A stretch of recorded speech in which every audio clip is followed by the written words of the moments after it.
जी sir.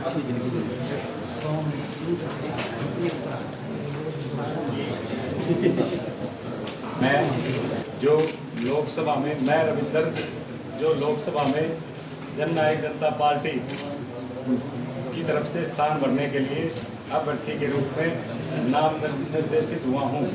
ईश्वर की शपथ लेता हूँ कि मैं विधि द्वारा स्थापित भारत के संविधान के प्रति सच्ची श्रद्धा और निष्ठा रखूँगा।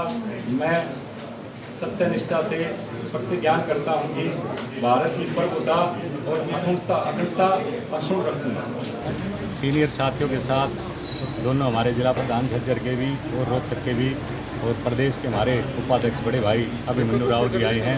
उनके साथ जननायक जनता पार्टी की तरफ से मैंने नॉमिनेशन किया है और आपके माध्यम से अपील करता हूँ रोहतक लोकसभा के प्रत्येक मतदाता से कि आपके साधारण परिवार के एक भाई को बेटे को आप एक अवसर दे के देखें, ताकि साधारण परिवार के बच्चे भी लोकसभा में जाके आपकी आवाज़ बन के आपके काम करवा सकें, आपका विकास करवा सकें। धुरंधर उदा ने कहा है कि कोई मैदान में नहीं है, उनकी जीत सुनिश्चित है। ये तो समय बताएगा मैदान में कौन है। 15 तारीख तक देखना। जननायक जनता पार्टी दोनों पार्टी के सामने छाती से छाती लड़ा के ये चुनाव लड़ने का काम करेगी। हमारा संगठन मजबूत है कि कार्यकर्ता मजबूती से लगा हुआ है। कोसड़ी से लेकर कलोई तक हर एक विधानसभा में हमारे कार्यक्रम आने वाले 15 तारीख तक हम कवर कर लेंगे और 15 तक कर लेंगे। 15 तक चुनाव देखना आप, और 25 तक तो आपको परिणाम ही बदलने का काम करेंगे। 4 जून को जब रिजल्ट आएगा आप देखना, पूरे देश में इतिहास रचा जाएगा। एक साधारण परिवार के बेटे ने दो ऐसे जो अपने आप को योद्धा मानते हैं, एक पूर्व मुख्यमंत्री का लड़का बताता है, लोकसभा का सांसद बनना हो तो उनका परिवार, राज्यसभा का सांसद बनना है तो उनका परिवार, प्रदेश का मुख्यमंत्री बनना है तो उनका परिवार, विपक्ष का नेता बनना है तो उनका परिवार, बेरी में रघुवीर परिवार, मैम में दांगी परिवार, झज्जर में गीता बुक्कल परिवार, कलानौर में शकुंतला खटक परिवार, रोहतक में बत्रा परिवार, 5 परिवार 5 विधानसभाओं में।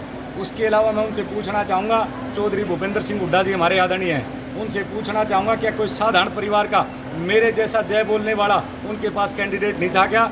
हमें भी ये महसूस होता कि कांग्रेस भी साधारण परिवार के बच्चों को आगे बढ़ा सकती है, लेकिन नहीं। चौधर के नाम पे वोट तो चाहिए लोगों की, लेकिन कुर्सी चाहिए सिर्फ 5 परिवारों को। चाहे सांसद बनना हो, चाहे विधायक बनना हो, चाहे प्रदेश का मुख्यमंत्री बनना हो, 5 परिवारों से बाहर नहीं जाते, लेकिन चौधर के नाम पे वोट चाहिए पूरे रोहतक लोकसभा की। दूसरी तरफ अरविंद शर्मा जी हैं, वो भी मेरे बड़े भाई हैं, दोनों बड़े हैं, मैं तो तीसरा सबसे छोटा हूँ तीनों में। उनसे भी मेरा निवेदन है, 5 साल क्या किया ये बताएं गांव में जाके। वो जाते हैं आदरणीय नरेंद्र मोदी जी की गारंटी लेके, देश के प्रधानमंत्री हम सबके आदरणीय हैं। आपके माध्यम से मेरा एक सवाल है उनसे, क्या मोदी जी देश से बड़े हो गए क्या जो गारंटी देने लग रहे हैं? चाहिए तो ये था मोदी जी हाथ जोड़ के देश के लोगों से गारंटी मांगते कि मेरे ऊपर कर्जा चढ़ाओ कि तीसरी बार मुझे प्रधानमंत्री बनने का अवसर दो, एक गारंटी मुझे वोट के रूप में आप दो, ताकि मैं देश का प्रधानमंत्री बन के देश को आगे बढ़ा सकूँ, देश का विकास कर सकूँ। लेकिन नहीं, ये दोनों पार्टियां, इनको ना तो क्षेत्र के मुद्दे पता, सिर्फ राष्ट्रीय मुद्दों पे चुनाव लड़ती हैं और बिना मांगे मिलती हैं। हम लोगों के घर घर तक जाएंगे, संगठन का एक एक साथी जाएगा, मजबूती से चुनाव लड़ेंगे। तीसरी तरफ आपका ये साधारण परिवार का भाई है, आपको मैंने पहले भी बताया, अब भी बताऊंगा, मैं एक साधारण परिवार का हूँ। मेरे आधा बीघा ज़मीन भी नहीं आती। डॉक्टर अजय सिंह चौटाला जी का और दुष्यंत सिंह चौटाला जी का आशीर्वाद लेके, संगठन का आशीर्वाद लेके, रोहतक लोकसभा के मतदाताओं का आशीर्वाद लेके मैदान में आया हूं। जो लोग नाराज हैं उनको कैसे मना पाएंगे? नाराज कोई नहीं है, और कोई नाराज भी होता तो अपने से होता है। जहां भी जाएंगे अपनों को मनाएंगे। किसान हमारे भाई हैं, चौधरी देवीलाल और छोटूराम जी से बड़ा कोई किसानों का नेता नहीं रहा। अगर कोई किसान या और हमारा नाराज संगठन का आदमी होगा तो हाथ पैर जोड़ के उनको मनाने का काम करें। अगर काम किए होते तो फिर दुष्यंत को काले झंडे क्यों दिखा रहे हैं?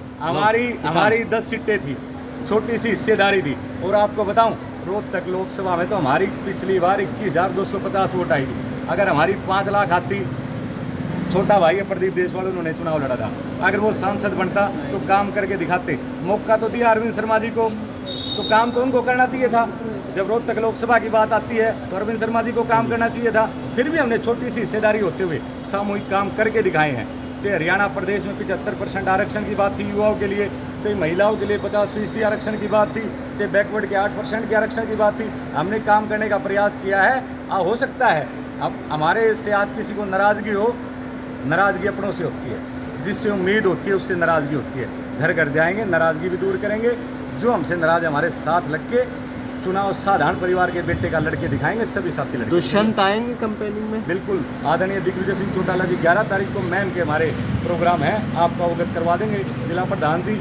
उसके बाद आदरणीय दुष्यंत सिंह चौटाला जी 2-3 दिन लगा के जाएंगे। उसके बाद रोड शो भी रखेंगे, सबको अवगत कराएंगे, एक अच्छा चुनाव आपको लड़के दिखाएंगे। रोहतक से इनेलो ने कैंडिडेट नहीं खड़ा किया, तो इनेलो बताएगी जी, हो सकता है उनके पास कोई कैंडिडेट ना हो।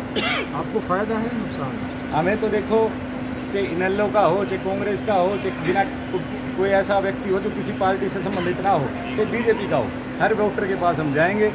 हम निवेदन करेंगे, एक साधारण परिवार के बच्चे को आप एक बार मौका अवसर तो दे के देखो। मुझे